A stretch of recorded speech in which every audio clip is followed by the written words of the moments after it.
Picture this.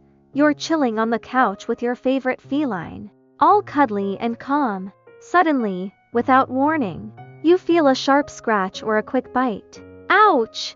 Your immediate reaction might be to panic and rush to the nearest emergency room. But before you do, let's hit the pause button. Not every cat bite or scratch is a major health crisis. Here's the thing. While it's easy to jump to conclusions, the truth is, most cat scratches and bites are more of an inconvenience than a medical emergency. Sure, you're probably wondering if you need a rabies shot or if the bite is something more serious. So, let's break it down and clear up the confusion.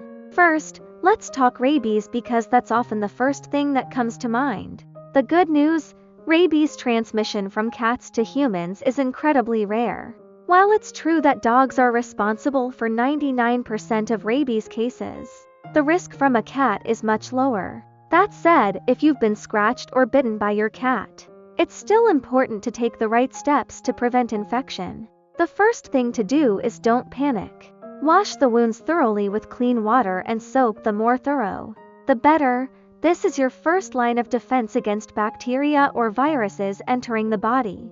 Don't suck on it or wrap it up straight away. Let the wound breathe and give it the best chance to heal. If the bite or scratch is deep or severe, you might need a tetanus shot, especially if it's been more than 5 years since your last one. For more serious bites, a doctor may also prescribe antibiotics to prevent any infection from setting in. But here's where things get interesting. If the cat is acting fine and has no symptoms, you probably don't need to worry about rabies. If you are still uneasy, keeping the cat under observation for 10 days is a solid way to be extra cautious. If the cat is still healthy by then, you are in the clear. Now, let's address the real concern: infection.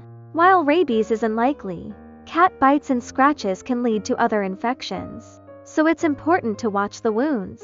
If you notice any redness, swelling, or pie, it's time to see a doctor. One rare but real risk is a condition called cat scratch fever, which can develop from a scratch. It's generally treatable with antibiotics, but catching it early is key. So, what should you do to avoid these little mishaps in the future? The best way to prevent bites and scratches is to manage how you play with your cat. Cats are playful creatures, and they sometimes get a little carried away with their claws and teeth. Instead of using your hands to play with them, offer toys. Wand toys, laser pointers, or little mouse toys can provide the stimulation they crave without involving your fingers. And remember, a bored cat is an active cat. Make sure your kitty gets plenty of playtime to burn off that extra energy.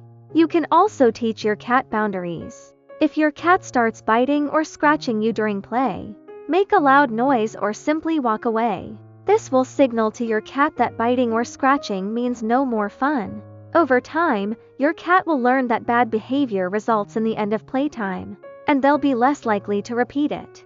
And hey, don't forget about regular exercise. Spending 5 to 10 minutes a day playing with your cat helps tire them out and keeps them from becoming overly rambunctious. A tired cat is a well-behaved cat, and this can seriously lower the chances of getting scratched or bitten. Another useful tip: if your cat isn't already spayed or neutered, consider doing so. Cats that haven't undergone this procedure can be more territorial and sometimes more aggressive. A spayed or neutered cat tends to be a little calmer and friendlier. Plus, it helps with overall health and reduces certain behavioral issues. Finally, learn to read your cat's body language. Before a scratch or bite, cats often give warning signs.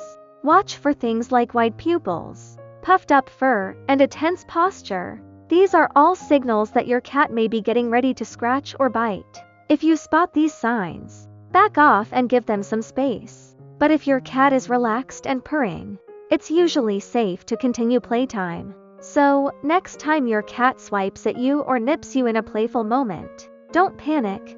Most of the time, a little cleaning and common sense is all you need. And if you are ever unsure, just reach out to a professional. With these tips in mind, you'll be able to navigate the occasional scratch or bite without stressing out and keep the good times rolling with your furry friends.